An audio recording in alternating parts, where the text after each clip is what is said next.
Welcome to the Arsenal Tottenham Fan Podcast.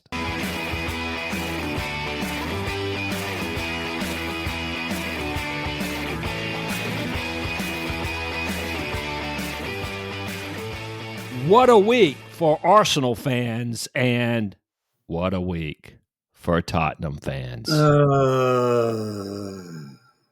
Yeah, it was actually probably one of the worst weeks I've had in a while for Tottenham. But then I thought this morning I could be a Man United fan. You know what I Their mean? pain is everyone's gain. Yeah, for sure. Absolutely. You know, what a so glad that was like the last game of the week too, because almost everybody can enjoy that. Yeah, absolutely. What a drubbing that was. That is for sure. And anytime Bruno Fernandes is sad is a great day for the universe. Yeah, yeah.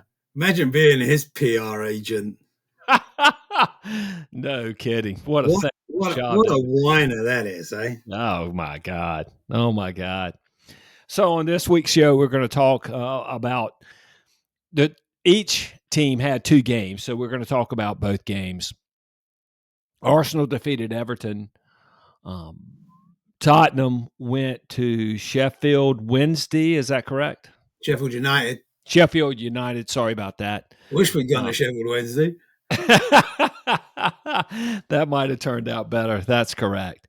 Then we'll talk about the game over the weekend. Then we'll do a little bit of previewing. I believe there's 2 more weeks left in the season, maybe 3 more weeks before the next interlull. So we'll take a little bit of a look at that time period. Rick, are you ready to get it started? Yes, sir. All righty. So I guess Arsenal played Everton first. So we will go there, and then we'll talk about the FA Cup tie. Sure. You know, coming into that game, Arsenal against Everton, Arsenal had only won 1 of the last 4 home games. They had 1 win, 2 draws, and a loss, and that went all the way back to January 3rd. So for 2 months, Arsenal had 1 win at the Emirates. So you could say the fans were starving for a good performance, and coming off of the loss to Everton a couple of weeks before, probably one of the less confident moments in a season where Arsenal fans and Arsenal team has been extremely confident. Going into the game, Arteta didn't make any changes, and the game started off in a extremely auspicious way. You know, I mentioned in the last podcast when we previewed the Everton game that Arteta is wont to make changes when he thinks things are working. And he must have thought things were working because he started Jorginho at defensive midfielder. And at 32, 2 games or even 3 games in a week is probably a bit much to expect out of him. And the game started by him losing the ball all over the place because while Everton, you know, they certainly have their weaknesses, athleticism in midfield is not one of them. You know, they've got DeCurry and what's it, Guy, Cisse, Guy running around. They've got who was the other tall midfielder that they've got that's really good? I'm sure. Onana. And, you know, with Doucouré and Onana running around out there, Jorginho was like a Volkswagen in a NASCAR race. And he really struggled against their athleticism and their pressure and took the ball off of him numerous times, made it really difficult for him to control the flow of the game. you could see how well drilled Everton was in their press and in their, 5-4-1 packed in bus defense. And in the 26th minute, I made a note that says, I hate Everton because we were not getting a sniff. I mean, literally not getting a sniff. And you could see how well drilled Sean Dyche had them to defend us. And then in the 37th minute, Everton finally gets some possession going. And then, boom, in the 39th minute, Saka scores. And what was interesting about this Saka goal and what it portended for the future, which we'll talk about a little bit, is that Saka was in the on the penalty box on the right hand side, but almost even with the goalpost. He was maybe just outside the near post when he received the ball. So he was well off the touchline. He received a direct through ball pass from Zinchenko. And Zinchenko is our left back. So Zinchenko is outside the right hand post of the goal. He is on the touchline side of the right hand post. One reason Saka is open is that Martinelli is making the run outside him. Martinelli is our left wing. So you consider Martinelli is on the right-hand touchline making a run outside Saka. Xhaka is standing right at the penalty spot as the center forward. So we have that right, almost the whole team is on the right-hand side of the pitch. That whole pitch is just so overloaded, and it opens up the space for Saka, who turns, makes great right-footed shot over the shoulder. The hardest shot, I think, for a goalkeeper to stop is that shot that goes over his shoulder.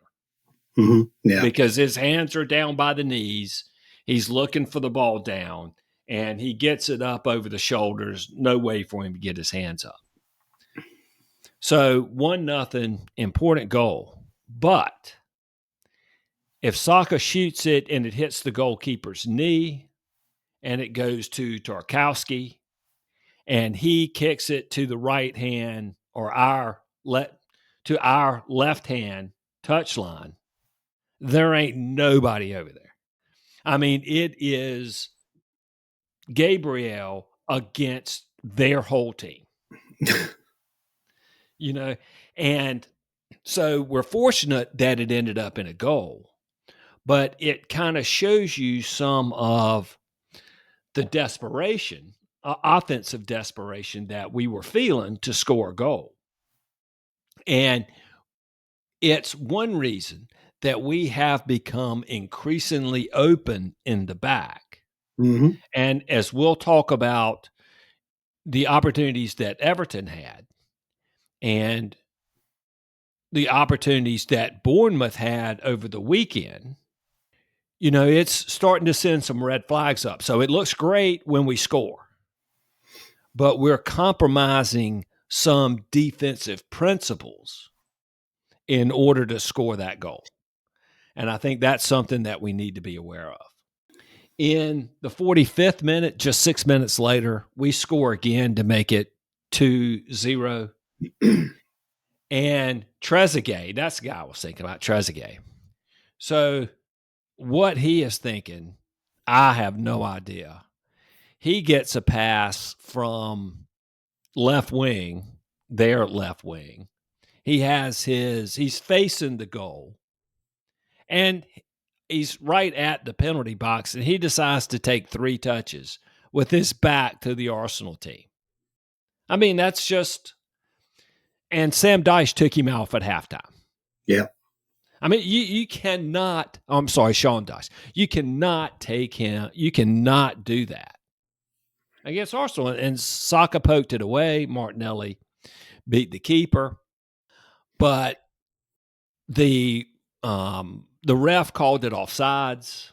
VAR got involved. Of course, VAR is Arsenal's best friend, and once again, we could turn to VAR, knowing full well that it was going to give us the goal, which it, of course, did, as everyone expected. And that's why the celebrations never stopped, because we knew it's going to VAR. VAR's going to rule for Arsenal every time. And it's 2-0. And I think one thing that Arteta did at that point is he put Partey on for Jorginho. And that made a huge difference in the second half, which Arsenal ruled. But I mentioned earlier about Sean Dice and how well drilled defensively that Everton were. But there's only so much light in the day, and there's only so much time you can spend with a team on the training pitch. And if Yeah. you're going to spend it all drilling them on how to defend Arsenal in this case, when they need to score and they need the ball to do that, they ain't going to have a clue what the hell to do. No. And we saw that because Arsenal was able to take the ball off of them relatively frequently. Yeah, it might work against inferior opposition, That's right. but That's right. top But six. that's right. But still, they were able to break away some, and they got 5 shots on target. I mean, the game was 4-0. But Arsenal still gave up 5 shots on target, and in a 4-0 game, that's a lot of shots. When your keeper has 5 saves and you win 4-0, there's some that's a sign of concern.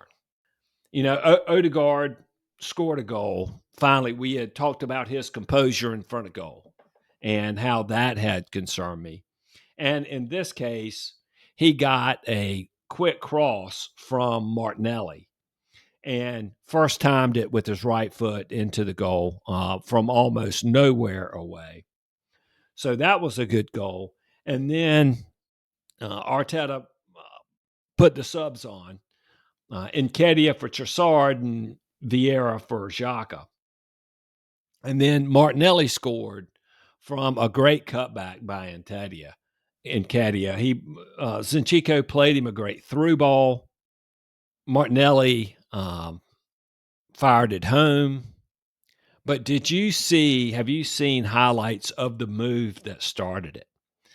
Where Odegaard slid in and took the ball from Iwobi? Have you No, seen that yet? no. Google that. So the ball breaks free in midfield, and Iwobi is 10 yards away.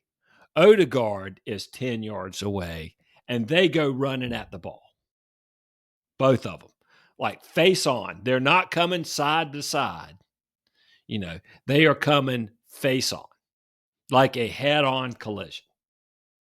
And, there can be some tasty incidents in the Premier League. When you have 2 center halves, let's say, or 2 physical players, the exact same distance from the ball, which is hardly moving in the middle of the pitch. But in this case, it was Iwobi and Odegaard. That's like a celebrity death match between Damon Wayans and Martin Short. Not going to be particularly physical. So Iwobi has ran 10 yards. He's still 5 yards from the ball. He slides. So Odegaard goes sliding. So these guys slide from, you can see neither one of them wanted, it's 3-0. Neither one of them wanted much contact. But what Odegaard did is he kind of slid in with one foot up and somehow used the other foot to do like a Cruyff turn and take it away from Iwobi while he's sliding. I mean, Nice. go look at it. It's like one of the greatest takes you'll ever see. And then he got up, got the ball, and that started a 19 pass move where every player for Arsenal but Gabriel touched it before Martinelli's goal. So I urge, I'm sure most of our, at least our Arsenal fan listeners have, I'm sure they've seen it. But Tottenham fans, I know you're not big Odegaard fans, but if you want to see a slick take on the ground, go check that out. So I've got after that goal, I have a note that says, I love Everton because, you know, you could see after the third goal and you know, we would have never gotten a 19 pass move in their half with the score 0-0 or 1-0. Yeah, I was surprised, at Everton. I know they are a pretty bad team, but I was expecting more. Even against Arsenal, I was expecting a little bit more. Well, I was too, and for the first 40 minutes, we couldn't do nothing with them. Yeah, And we had to take a huge chance in order to do something, and you know that's the greatness of soccer. There are a few players that you give them one chance and they can take it. I mean, there's not many players like that. And in the big moment, they get one chance and they take it. And that's what happened. And with Everton, that totally unraveled the game. With their game plan, they can't afford to make a mistake. They made a mistake, one moment of sheer brilliance, one mistake, and that game's over. So, an interesting fact, I don't know if you knew this. Arsenal's win over Everton marks the first time any English club has 100 wins over another English club. I didn't know that. Yep. I don't care. I think it's pretty awesome. I mean, think of how long English football has been around, and for one team, to be the first team to beat another team 100 times, pretty awesome. Saka, in the team game since the World Cup, has 6 goals and 3 assists. So, what I was saying, big players step up. We're missing Jesus. And everyone was like, oh crap, we're missing Jesus. Here, Saka has stepped up with 6 goals and 3 assists in 10 games. Martinelli has 4 goals in his last 3 games. And since the World Cup, since Jesus has been lost, Nketiah, Saka, and Martinelli all have 6 goals. Yeah. So we have had the front line step up when they needed to step up. Now, after this Bournemouth game, we're going to have a conversation about that because it looks like injuries are starting to take their toll. But we'll talk about that as opposed to as after the Bournemouth game. So, Rick, what happened in Sheffield? Well, the complete opposite of what you just said, basically. Our others players are not stepping up. Well, I saw. I didn't see the game. I did take a look at the stats. Well, So, did Daniel Levy make the starting lineup out? well, it was pretty clear what the interest was in this game if you looked at the lineup. Basically, Exactly. That's why I thought it was Daniel Levy. there's a I mean, there's a huge disconnect, as you well know, between Tottenham fans and the manager and the executive team. Because as a Tottenham fan, I'd rather win the FA Cup and finish 8th. right. Right? I've Right. said that a million times on the show, right? It's nothing new. But that's not, you can tell that is not in the interests of Conte or Levy. I've seen people on Twitter saying, bring back Poch. Well, he was the same. Yeah. He had no interest in Yeah. domestic cups either. You know, um, the selection was we're taking a punt on this because we got Wolves on Saturday, and that worked out well, right? Yeah, exactly. I could not believe that you didn't start either Harry Kane or Kulisevsky. Yeah. You had to Um, at least have one of them on the pitch for the whole game. so I know I've heard the argument that the team that was put out should have beaten. Yeah, true. That's fair enough. But you've got to set some priority. Either you want to win this, or you just want to try and coast it. You know what I mean? Yeah, I mean, I It's, don't know I that mean, the Sheffield United had 6 players out because their priority is the championship. right, You know what I mean? And we right. had the front three that we had: Son, Richarlison, and Moura. There was no link-up play between them. They Mhm. were all playing their own individual game in their own world of look at me, boss. I'm trying really hard. Right. Right? We're all out of form, and we're trying hard to get back in the team. No link-up Mhm. play. There was nothing between all three of them. It was just very individual efforts and bad ones at that. Mhm. That was, and this is saying something, the worst performance I've seen, and the worst I felt afterwards after a game by far Yeah. for a long time. I would think so. Yeah, there's nothing good to discuss on that game. It was atrocious, all of it, everything. There was no passion, nothing.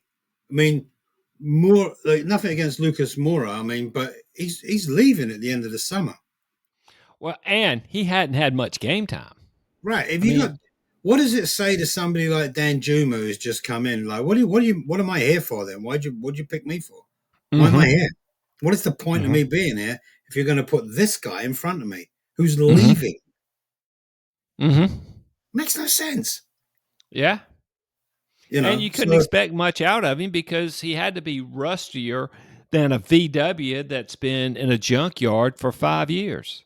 huh, I mean, the whole performance was just abysmal. It was a complete and utter shambles. You know, Stellini knew it afterwards, saying we got to apologise to the fans. That's not like saying we were positive and we tried really hard. That's like saying that was crap out there. Mhm. That was just terrible. Mhm. Well, you're part of that too. Mhm. You Well, well, you didn't pick the team. Conte picked the team, but right. you know, And again, that makes me wonder if Daniel Levy picked the team because that there are tremendous upsides with having a player like Harry Kane. There are also some downsides, and one of the downsides is when he's not in the starting lineup, everybody knows it's not an important game. absolutely, that's correct. Yep, You yep, know, so if he's not in there, I mean, you can expect to get abject performances, I yeah. think. It's a from an optics standpoint, it's like a hide into nothing, right? If Kane's not playing, right, it means the game's not important, which is disrespectful to your opponents. Mhm. Two, you know, when you put out a team like that, it says even this team can beat you lot, and that's why we're putting them out. Mhm. You know, but should have fielded the squad. I mean, you're not going to get a better chance. We would have had Blackburn in the next round at home. Exactly. It's Exactly. ridiculous. I We mean, are we are our own worst enemy every I time. looked at it. I was like, "You're almost a shoe in for Wembley." Yep, I mean, yep, and even if you get beat in the semifinals, that sucks. But you yep. get to Wembley. I mean, a game in Wembley is a big deal. It's a great day out for the supporters. They have no interest in it. It's all about you know. Even if we get knocked out on Wednesday and we finish fourth, I don't know that there'll be a Tottenham fan saying, "Yeah, we finished fourth, Champions League next year." I don't think anyone gives a shit about the Champions League right now at Tottenham, Mhm. Mhm. except for the management and the Right. executives. Mhm. Seriously, if we was to finish eighth this year, I don't know. I think Tottenham fans would be like, yeah, whatever. Mm-hmm. Mm-hmm. Seriously, I think that's how Oh. disheartened we are right now. Like, in fact, if you look at Champions League attendance, if you look at Premier League and Cup games Mm-hmm. at Tottenham, they're in the 60,000 range, 61,000 capacity. Mm-hmm. Champions League games, this might have something to do with the ticket prices, but they're in the low 50 range, mid 50s Mm-hmm. for attendance. You know, it's Mm-hmm. like, I don't know if fans are voting with their feet at the turnstile or if that's the ticket prices, you know what I mean? But it's a bigger I, disparity than other games. I do. I mean, I can remember when Arsenal won the FA Cup in 2014 after the long, 10-year trophy drought. Yeah, And it was awesome, and it took way precedence over the trophy at that time. You know, Arsenal fans were making a joke of the fourth place trophy. yeah, yeah, you know, yeah, because at that time, what man, we're going to finish fourth. We're going to finish fourth. It had been that on and on and on, year after year after year, as the team slowly eroded and became worse and worse and worse. And that FA Cup win was euphoric and a fantastic experience as an Arsenal fan. yeah, yeah. Well, we won't know. So, I mean, it's abysmal. I mean, just Yeah, really, it was like the worst I've felt all season. I think that game, yeah, I like, get it. it's terrible. I mean, just watching, it's like I don't even know how to explain it. It's like it wasn't even like watching an FA Cup game. FA Cup games are like there's like atmosphere, there's like passion, Hmm. there's like there was nothing, Hmm. nothing. Yeah, and in that situation, it's really up to the manager to challenge the players. It's up to the managers to say, "Hey, look, guys, Harry needs a break. You know, we need you guys to go out there and make up for his absence with effort." Yeah, I mean, maybe that is the conversation. We don't know, right? I mean, we'll never know, right? You'd like to think that that is the conversation, right? Well, you would, but clearly the players didn't respond to it. So No, then you've got to question the manager, yeah, and how much buy-in does he have? but this is even that as disappointing as that is. It's one of those years where one of those seasons where we're like, well, what, you know, what was you expecting the way we play, right? Hmm. But Hmm. that was even the season that we've had, the season that we've had, that performance is a little gem all by itself. So after that performance, you played Wolves. Yeah. And I didn't see the game, haven't heard or looked anything about the game. Same score line. What went on in that game? Well, like I just mentioned, we're our own worst enemy, right? Mhm. This was a lost another in the same week, another lost opportunity. What motivates these guys? Newcastle lost a few hours earlier, Right. right? Get the 3 points and pull on a little bit, And looked like crap doing it. right? But I mean, this game, well, this was completely different from the FA Cup game. I mean, we controlled this game for like 65 minutes. I mean, Oh, like yeah. literally controlled it. Um, the first half, I don't think Wolves even got a look in. I think, you know, Perisic and Porro had a great free kick. He's the next free kick taker for Tottenham for Okay. sure. What's his name? Pedro Porro. Okay. Okay. Um, he had a great game. I thought he looks like he's going to be a good player. I mean, What compared to the position does he play? right wing back. Okay. So compared to his debut at Leicester, this was night and day. I mean, his debut game at Leicester was freaking terrible, you know. But he's been on the losing end of every game he's played for us so far since he joined Tottenham. So Wow. yeah, happy days for him. But he looked good. He did look really good. It looks like the player. He's going to become a good player. Um, I'm sure that he'll play on. on Wednesday Mm-hmm. because he's played in Champions League. It's part of the reason we bought him because he's got that experience as well. Is he cup tied at all, or do they have cup tie in No, Champions League? I don't think so. Okay. No, I wouldn't be surprised if we see him playing. um, I don't know. It was another one of those days. Again, I was surprised to see Son start. It's like, again, Richarlison's got to be thinking, really? I mean, what are Yeah. you going to do? You know? So was Conte back on the bench? Conte didn't get back till yesterday. Okay. So he got back to London, I think, yesterday. But yeah, we controlled the game. I mean, we were the better team. Pretty lively in the first half, different from what we normally are. Mm-hmm. Second half, Son hit the crossbar. There was glimpses of the old Son, but he just couldn't finish. Mm-hmm. And this kind of goes to your point too. It's like, look, Kane can't play every game, and he can't score all the goals in every game. Mm-hmm. You lot have got to help out, Mm-hmm. and you're not helping out right now. Like Kulusevski's gone off the boil. Son couldn't That's hit a a bummer barn door for to y'all. 10 paces. Mm-hmm. Richarlison. I mean, if fair play to Richarlison, he doesn't get a chance to like get a consistent run. Mm-hmm. So, if he's coming on, he's going to come on for Son or for Kulusevski or whatever. He's getting 10, 15 minutes.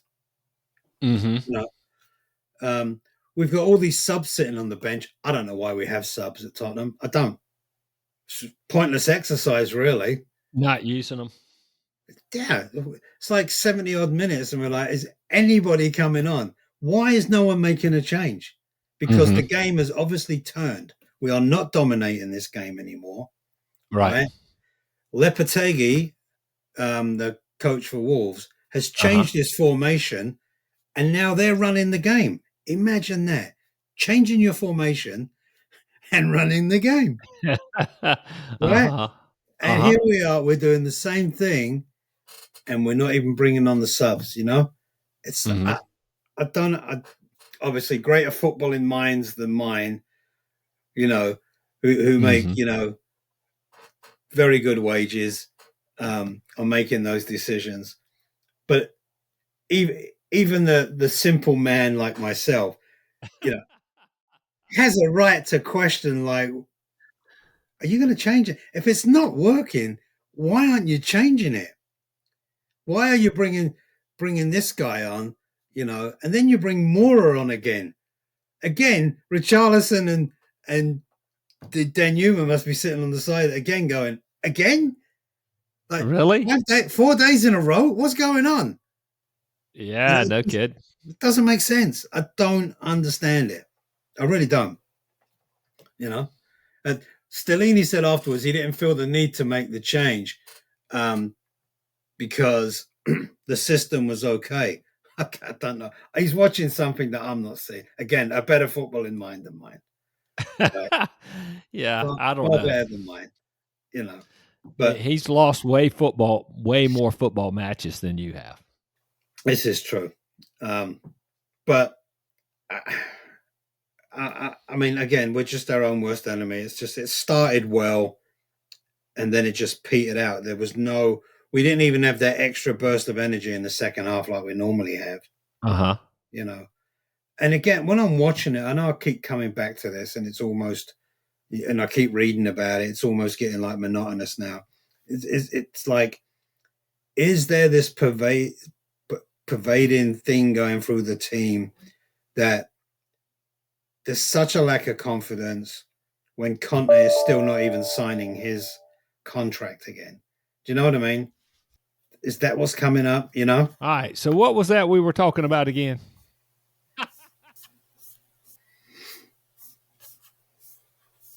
Did Wolves go to four at the back? No worries. You there, Cal?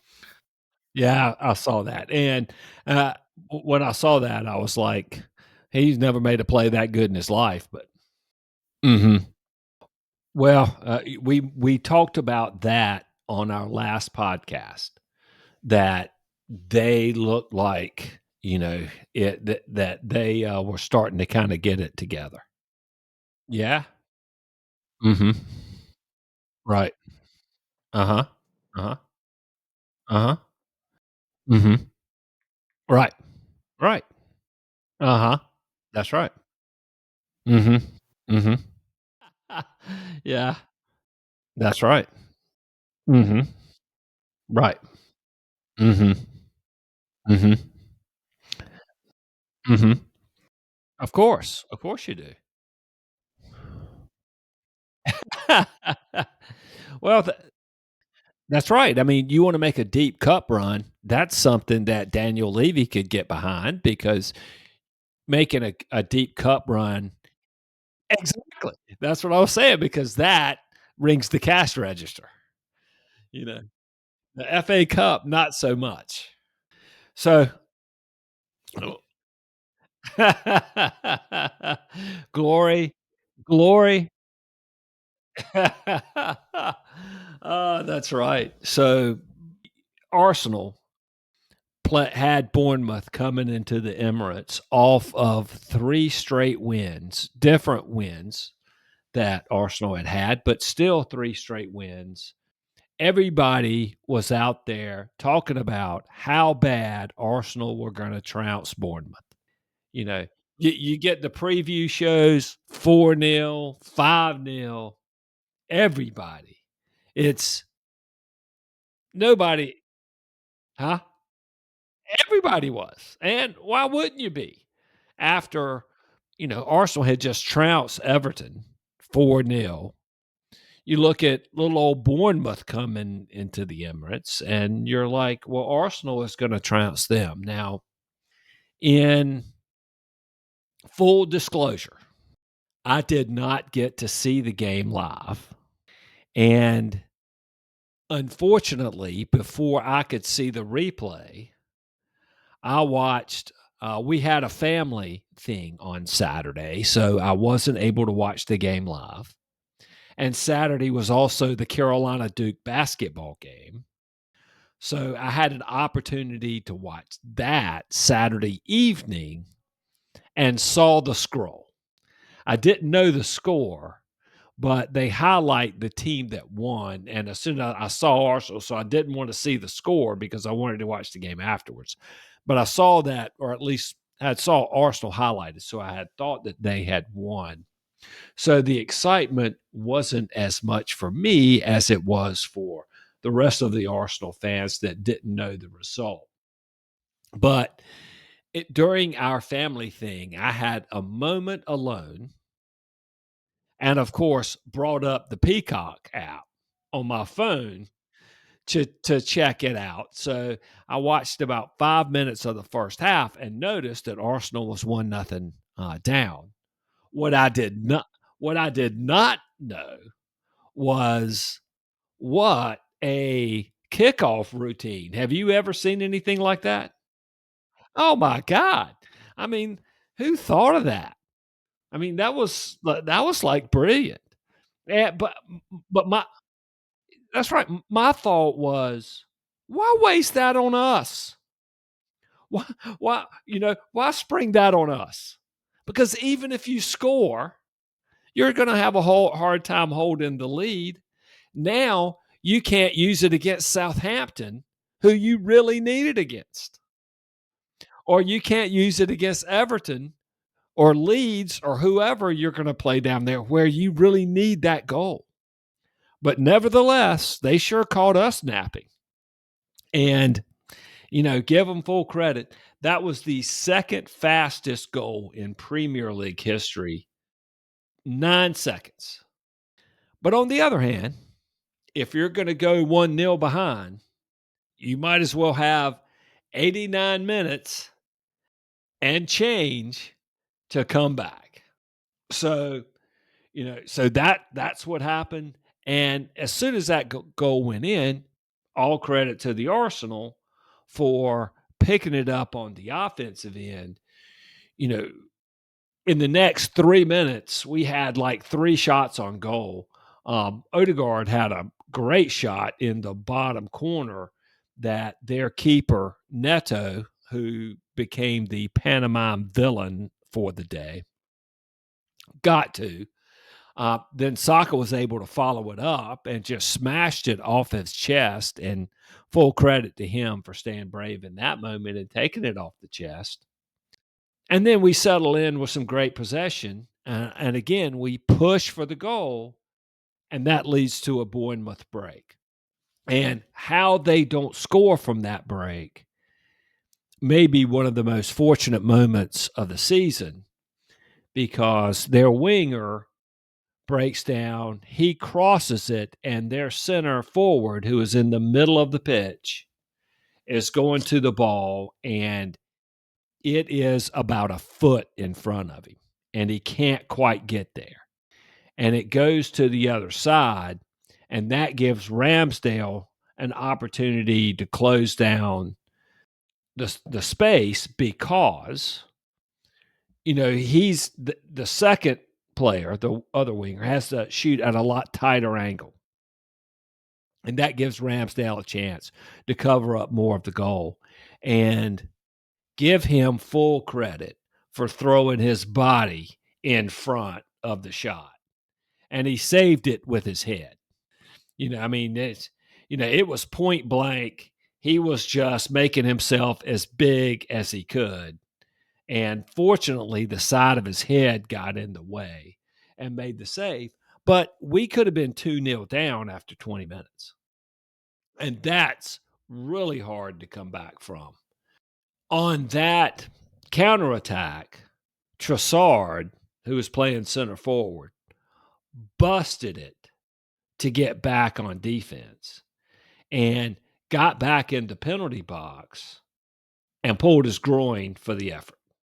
So he sat down. Now we're on our fourth choice center forward. So that's going to be a challenge, not just for this game, which it turned out to be, but that's going to be a challenge going forward. And we'll talk a little bit more about that. So we move Martinelli to center forward, and we bring Smith Rowe on because Nketiah was injured. We had mentioned he was carrying a knock, and it got exacerbated against Everton. So now we've got Smith Rowe playing wide, Martinelli inside. Smith Rowe has maybe played 30 minutes of football all year. He's had a groin injury that had surgery. He had a setback. He missed part of last year as well. So, really holding it together with bubble gum and paper clips right now. Arsenal in the first half had 85% possession. Arsenal had 4 players complete more passes than Bournemouth did. But you would still have to say they had the best opportunities. And that, to me, is a worrying trend that we've got going on, where we've been really solid at the back and we've been able to maintain balance between attack and defense. That balance has becoming shakier and shakier. We were able to keep it against Leicester, but we only scored 1 goal. And in the other games where we've scored more goals, we're giving up a lot more. And if we're going to win the league, we have to figure out a way to get a better handle on stopping good shot attempts and still maintaining attacking pressure. At halftime, we brought White on for Tomiyasu, and in truth, I didn't think Tomiyasu played all that bad. He's getting a lot of criticism on Twitter, but I didn't think he played all that bad. I thought it had more to do with White and Saka are just so good together, and White is just a lot better from an attacking point of view, and we really I know, I saw that, and I don't think he was that bad. I mean, he didn't have that much to do. He's just not as offensively minded as White is. And White, goes down to the end line a lot more than Tomiyasu does. Arsenal had 450 passes. Bournemouth had 69. Just crazy. So in the 56th minute, Bournemouth finally get their first corner of the match, and they freaking score from it. And that's another worrying trend. Everton in our match against them, where they won, had like just a couple corners, and they scored from one and beat us 1-0. Now, Bournemouth gets one corner the whole match, and they score from it. And I think it's a combination of, one, the referee for this game he had a lot of decisions to make, and I questioned some of his decision making. And in fact, you know, we talk about Tomiyasu, and I talk that he doesn't get to the end line, but the fact of the matter is, in the penalty box, he got kicked, and I've not only seen that given against Arsenal, where Arsenal did it and was given the other team was given a penalty. I've also seen it happen to Arsenal, where Arsenal was given a penalty. So that certainly wouldn't have been the first time that was given. But there was an absolute scrum in the penalty box for that corner. I don't know if you saw it, but Bournemouth did kind of the old pick play, where they created a bunch of congestion in the middle and their guy kind of ran off of it. Um, and, Party was no great shakes for that. He wasn't any great shakes for the first goal. He lost the run of the guy that scored. He kind of lost this one. So really two poor defensive efforts from him, and we're 2-0 down. And everybody says 2-0 is the danger for the team holding the 2-0 lead. But when you've got 30 minutes to address that 2-0 lead, or 2-0 deficit, what you have to have is a goal right away. Like, 20 minutes can't go by, even 10 minutes can't go by without you scoring a goal. I mean, you need a goal in that next 5 minutes. And fortunately, Party was able to get it. And he scored off of a corner. Neto, kind of a weak punch on an in swinger, and it came out to Smith Rowe. And give Smith Rowe credit for a header to the back post. And their guys kind of switched off a little bit. I guess they were so focused on defending the first part of the corner that the second part of the corner they didn't do a great job on. And Smith Rowe had a relatively free header. And an interesting aspect of that is he was in a similar spot to where Nelson's goal came from. And Bournemouth didn't get out to him to shut down that header back into the far post. And they also didn't get out to Party. So he got the goal there. And all of a sudden, there's some belief. But just 6 minutes after that goal, Arteta puts on Nelson for Smith Rowe. So you could see how much physically Smith Rowe is struggling when he can't play but about 40 minutes. And how often do you see a subbed? Not much. And in this case, Smith Rowe is the sub was subbed. And we put on the guy that I will call the FB ref, Ballon d'Or winner, Reece Nelson. And I will get to the reason. Yeah. And I will get to the reason for that. That's right. They scored goals from all over the place. So, and a minute after he comes on, he whips a cross in that Ben White scores from, and all of a sudden it's 2-2. It's Ben White's first goal of the year. So 2 minutes after that, now there had been, and I haven't gone into this, there had been 4 handballs in the box that weren't called. They shouldn't have been called. I mean, I would have, if they would have been called against Arsenal, I would have been incredibly disappointed, except for the second one on Jack Stevens. Did you see the one from the sock across? So Stevens is maybe 3 yards, 4 yards off the near post. So the cross comes maybe a foot between he and the post. And he gives it the old elbow out. Bang, hits his elbow off the near post. That's a freaking penalty all day.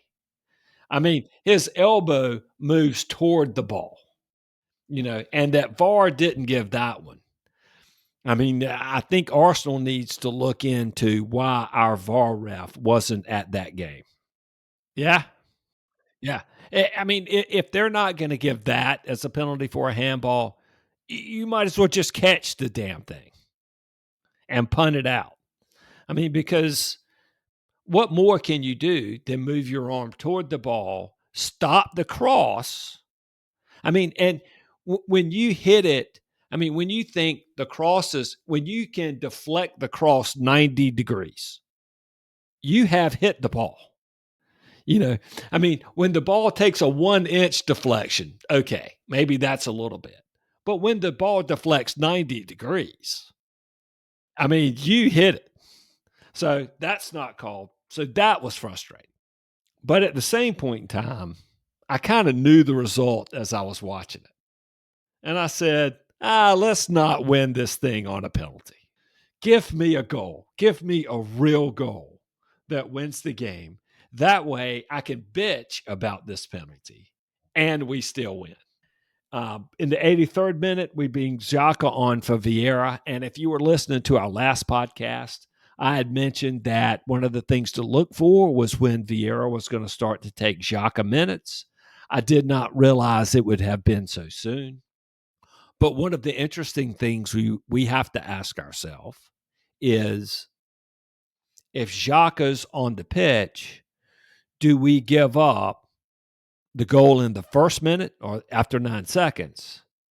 And do we give up the set piece goal?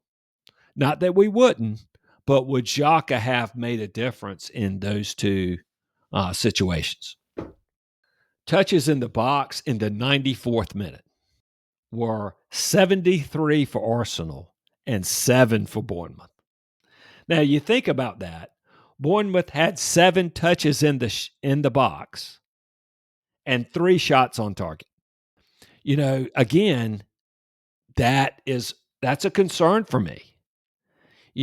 That they're touching the ball so infrequently in the box, but are making so much out of it. Our opponents are starting to do that. So in the 97th minute, Reece Nelson scores off a corner. So the corner comes in, it's deflected out to Nelson, and what a thunderbolt. I mean, I was beginning to think that maybe I had seen the scroll wrong. It's like, maybe Arsenal didn't win. But what a freaking thunderbolt that thing was. Left foot. I thought it would be something you'd be used to by now. You've been doing it your whole life.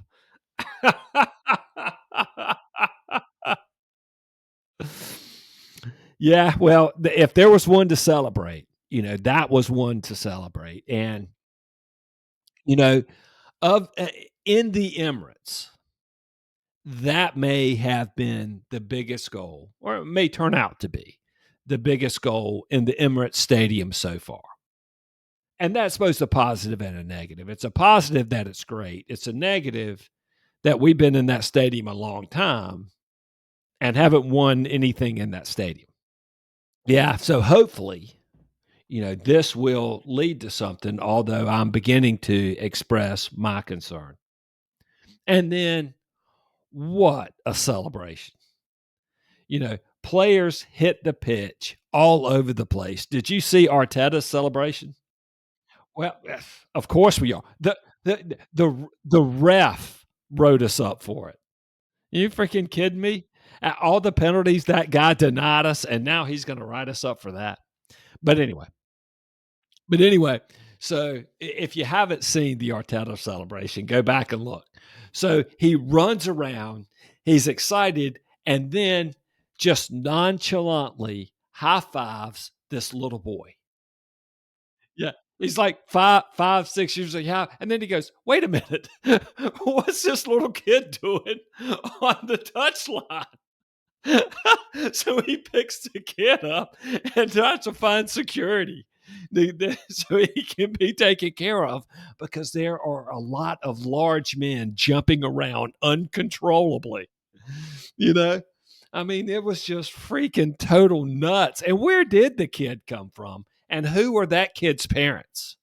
Because somebody needs to look into that, you know.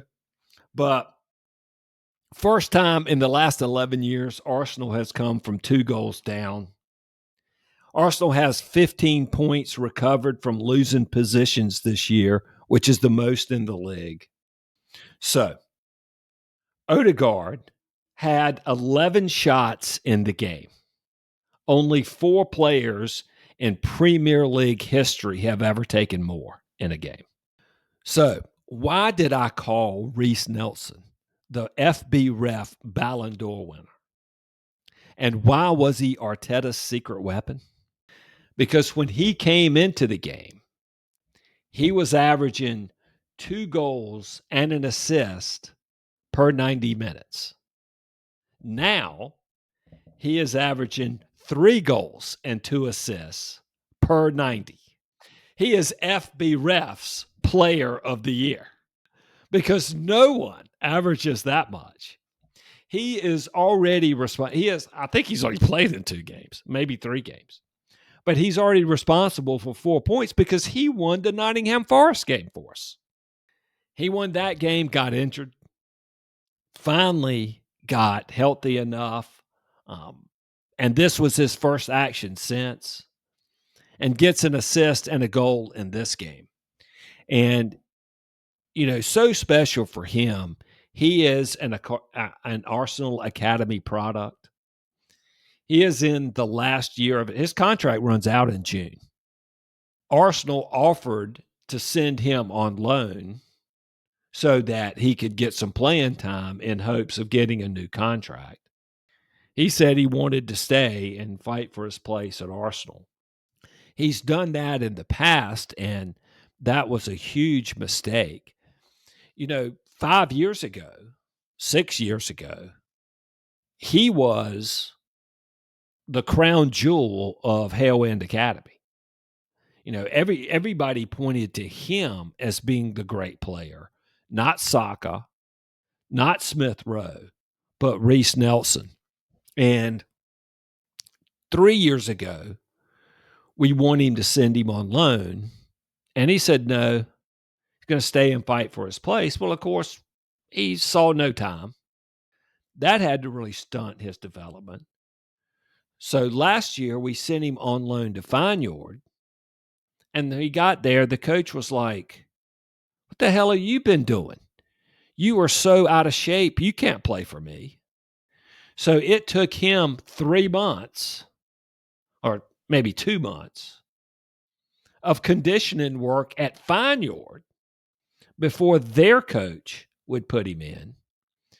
And their coach came out and said the reason that he gets injured is because he needs a pre-practice or a pre-training stretching regimen that he needs to do before every training and every game that he plays. And he did that at Feyenoord, and toward the end of that loan, he was really productive for him. Became an important player at the end of the year. So he comes back to Arsenal and gets injured. And, you know, one of the bad things about being Arsenal, or the money in the Premier League, is that the players coming up through the academy have it pretty freaking good. You know, they are playing, they're 17 years old, They are eating like kings. They're playing on perfect pitches. They're making more money than their parents. They're driving nicer cars. You know, and when I was that age, I didn't have shit. I drove a piece of shit, and you still couldn't tell me nothing. I still knew everything. I was 10 foot tall and bulletproof, and I didn't have none of that stuff. So now you think about some of these guys, how hard it is for them to be humble. And some of them just ain't. And I have to wonder if Reese Nelson is part of that just ain't. He likes it. And the difference between he and Martinelli, he is way more talented than Martinelli is. Way more talented. But he just don't work. I mean, he just does not work. If he worked like Martinelli, he would already be a superstar. And that, I've seen Arsenal have a contract offer out to him. So it'll be interesting to see if he takes it up or if Arsenal sign him. But if he's going to make good on it, because that this contract is for peanuts. Got to be for peanuts because he's injured all the time. So, let's see if he signs it. Let's see if this transforms his career. One thing is for sure. We have 2 games against Sporting Lisbon. We have Fulham away and Crystal Palace at home before the interlull. He's going to have to play. Smith Rowe is clearly not up to it. Trossard is monked. Jesus is still out. Nketiah has the ankle problem. Well, he's got to decide, is he going to work hard enough to stay fit to be a first-team player for anybody? Or is he cool with pulling his hamstring and missing 2 months and collecting his checks? Because, some guys like Saka, he just has that body, and he does the normal work of a normal Premier League player. And that's a lot of work. Okay. I don't want anybody to think that I don't think these guys don't work, because they work. They bust their freaking ass. That's right. Mm-hmm. That's right. Mm-hmm. Oh, yeah. Oh, yeah. That's right. And, with Nelson, they are muscular injuries. And when you're susceptible to that, you have to work harder than the normal Premier League player in order to stay fit. I mean, that sucks. It sucks that they have to do that. But if they want that career, that's what they have to do.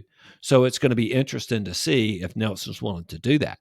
Now, it's also going to be interesting to see, because he's going to have to play a lot of minutes in these next 4 matches. So, number one, can he make it through these matches healthy? And number two, can he still be productive? Because, you come in your first game, you're fresh, you're healthy again, you play 30 minutes. That's one thing. How are you on the second 90 of the week? And we're going to have to see some of that from him, because we don't have anybody else right now. And so that's going to be a challenge for him. Looking at the stats, Arsenal had 31 shots. Incredible. Bournemouth had 4 shots. Some people say 4, some people say 3. All 3 of them were on goal. Arsenal had 11 shots in the last 20 minutes. Arsenal had 81% possession for the game. Arsenal had 17 corners to 1 corner for Bournemouth. But Arsenal had 31 shots, but only 2.6 XG. That is a real concern. When you've got 81% possession, you're getting off 31 shots. That's great. But only 2.6 XG. Arsenal has generated 2.6 XG from 11 shots in matches. That is a lot of territorial domination without a lot of cut and thrust. And Arsenal's got to figure out the way to get the pointy end of the stick going at their opponents, or we're going to be in trouble, I'm afraid, later on, because it looks to me like Man City is kind of getting it together, unfortunately.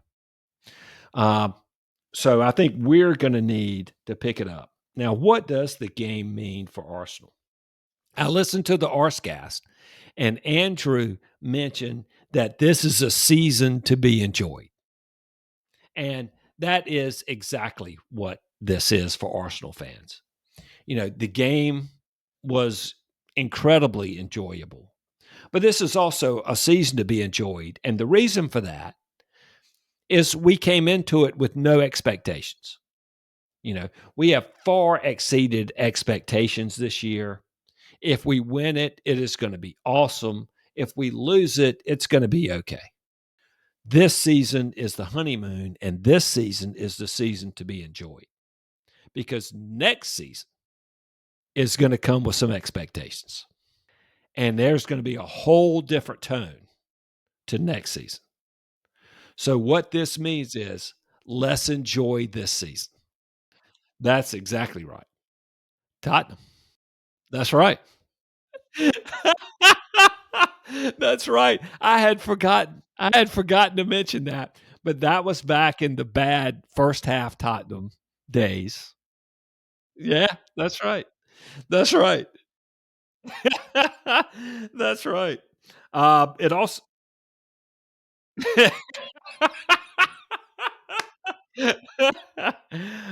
it also means we've won 4 from 4 after the Man City defeat, which we absolutely needed to. I mentioned the underlying metrics are starting to belie the results a little bit, which is a concern for me. So we have the 4 matches prior to the interlull, the 2 games against Sporting, we have Fulham and Crystal Palace, and we have to find a way to advance against Sporting Lisbon and beat Fulham and Crystal Palace. And if we can do that after the interlull, I fully expect we'll have Jesus back. And we're going to hit a tough run away at Liverpool, away at Man City after that interlull. But if we get Jesus back, that could create more belief in the team, give the team a shot of energy, kind of the old like a new transfer, and could carry us through to the end of the season. But right now, it's squeaky bum time on these next 4 games.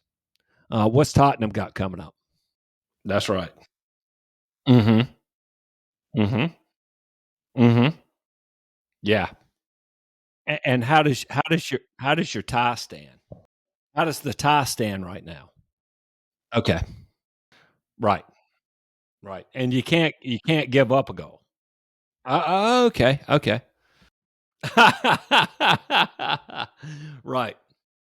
That's right. Mhm. Right. Right. Oh, that's for sure.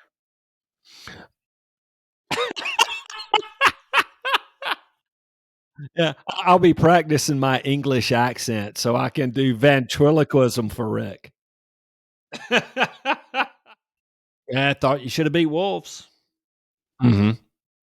Yeah, that's right. And really trying to predict anything this year, like, Liverpool. I mean, who knows what you're getting out of those guys? Oh yeah, and Liverpool they're 3 points behind you with a game in hand, and thanks to David De Gea and that vaunted Man United defense, they now have an almost insurmountable goal difference on you. I mean, think about it. What they beat Bournemouth or somebody like 9-1, and they beat uh, Man United 7-0. I mean, that like their entire goal difference is like 2 games. Mhm. Mhm. Mhm. Mhm. Well, that's right. Right. Well, against Real Mad it's the truth. And well, that's right. And just what 2 weeks ago? Liverpool had a 2-0 lead on Real Madrid and got beat 5-2. Yeah. So, you know, so while, Liverpool looked like world beaters, you know, the question this year has never been, are they good enough? The question has been, are they consistent enough? So that's what will be interesting to see. They still got to play Man City. They still got to play us. So, is this the most important week of the season? Uh-huh. Do you think that yeah. So, do you think that Levy, will look at the, Real Madrid Liverpool tie and say, "Well, Liverpool's not going through, so they're not gonna have Champions League in midweek as they try to finish top 4. Let's punt the Champions League so that we won't have midweek football as we go for top 4." So you don't think Harry Kane is going to have a mysterious illness? You don't think Harry Kane is going to get lost in a cab on the way to the stadium? Mhm. Well, right, right, right. Well, tune in next week so you can hear Rick and I discuss the results of the AC Milan match and how bad things are at Tottenham Hotspur Stadium. And tune in to see if the real Rick Nelson joins us or if it's a facsimile cutout of Rick and my English accented ventriloquism. So thanks to everyone for listening. Really appreciate you tuning in. Again, you can follow Rick on the Twitter machine at ATF Podcast 1. You can follow me at ATF Podcast 2. I don't know what podcast app you are listening to our feed on, but please rate us and review us. It helps us get up higher on the list so more of your friends and compatriots can see that this podcast is available. Rick, you want to plug the website? All right. Hey, thanks everyone for listening. Come on, you Gunners.